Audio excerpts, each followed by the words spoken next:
lain atau berembuk atau bermusyawarah kan. Oh, Mungkin di sekolahnya juga dia adalah satu-satunya siswa yang berbeda dari semua temannya.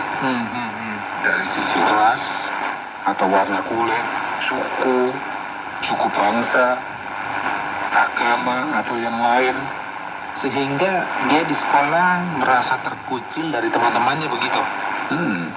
Atau mungkin orang tuanya terlalu sibuk bekerja, kurang memperhatikan anaknya, seakan tak ada waktu untuk dia.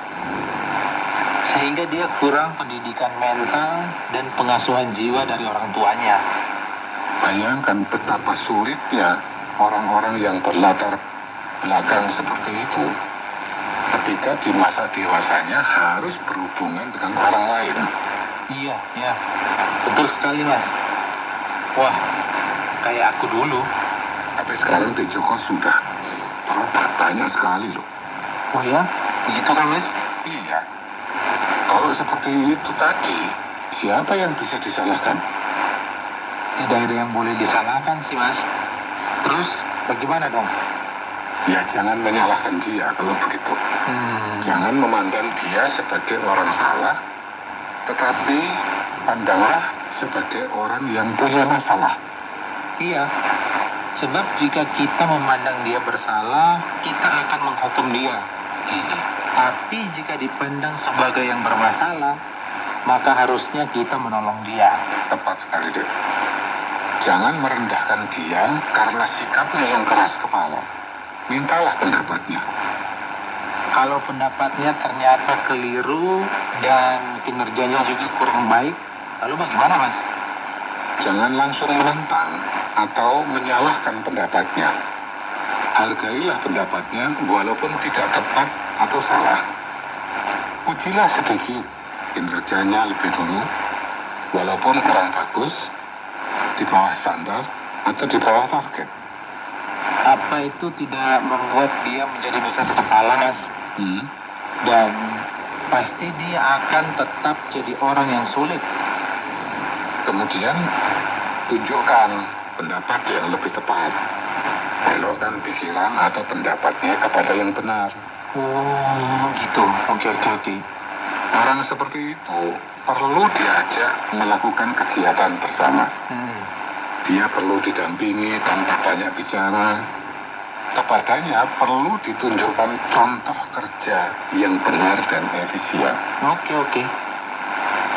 Kepada orang yang sulit begitu itu, perlu dilakukan pendekatan tanpa lelah. Harus dengan sabar ya mas ya? Iya, sebab kasihan dia harus ditolong. Dan namanya menolong kan harus sabar dan telaten. Iya mas, betul itu. Selain itu deh, menurutku, supaya orang yang sulit itu bisa berubah, dia perlu diberi tugas yang menantang bersama dengan tim kerja. Iya mas, apa dia tidak perlu disadarkan tentang kelemahannya? Oh iya, itu perlu itu. Terutama ketika sudah terjadi pendekatan dengannya. Ketika sudah sadar, perlu ditunjukkan kebutuhannya untuk berubah. Dia perlu diyakinkan bahwa perubahan dalam dirinya pasti bisa dilakukan dan terjadi. Betul, itu penting sekali deh. Dia perlu disadarkan bahwa perubahan menjadi baik itu pasti menyenangkan. Menyenangkan dirinya, menyenangkan diri sendiri, dan menyenangkan banyak orang. Ya, dia perlu disadarkan bahwa memiliki banyak teman dan bekerja bersama dengan tim itu sangat menyenangkan. Kesenangan bersama dengan tim itu merupakan kesenangan yang besar. Ya, bukan yang penting dirinya sendiri senang. Ya, yang kita inginkan kan orang sulit itu berubah. Ya, tentu mas. Dia pasti merasa bahwa untuk berubah itu berat. Dan kita harus memahaminya. Ya, karena itu perlu diberikan contoh tentang orang yang bisa berubah dan orang yang sulit pun bisa berubah. Betul sekali, Dek. Ya, Setidaknya seperti perubahan pada diri Joko sendiri yang tumbuh sebagai anak tunggal. Ya, Mas. Oh, ternyata berhubungan dengan orang yang sulit itu sulit juga ya, Mas ya. Berat. Bukan sulit, tapi menarik. Oh ya, menarik. Menarik karena butuh kreativitas, ketekunan, dan kesabaran. Sebab pasti membutuhkan proses yang cukup panjang dan menantang. Tapi pasti menyenangkan, memuaskan batin ketika kita bisa melihat orang yang sulit berhasil dan berubah. Adalah kebahagiaan besar jika bisa membahagiakan orang yang sulit. Oh iya, maaf Mas. Aku tadi langsung datang ke sini tanpa memberitahu Mas Bambang terlebih dahulu loh. Nggak salah.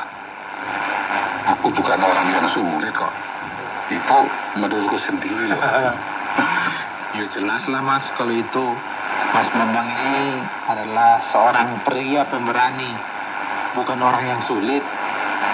Tapi juga bukan pria gampanganmu. Betul. Gampangan itu artinya gampang ditipu, gampang diprovokasi, gampang disuap. Aku tahu Mas Bambang juga bukan orang gampangan kok Mas. Mas Bambang, Apa deh? aslinya aku tadi itu cukup stres loh. Stres dengan pekerjaanku ini. Sekarang bagaimana? Apakah masih stres? Ya, sudah banyak berkurang sih Mas.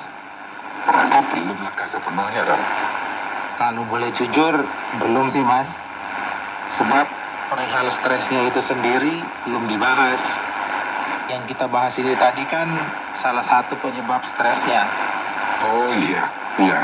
Benar sih Joko. Kalau begitu, kita membicarakan stresnya ini sendiri ya? Iya Mas. Tapi aku izin ke toilet dulu ya Mas. Mau buang air kecil. Oke, silakan deh.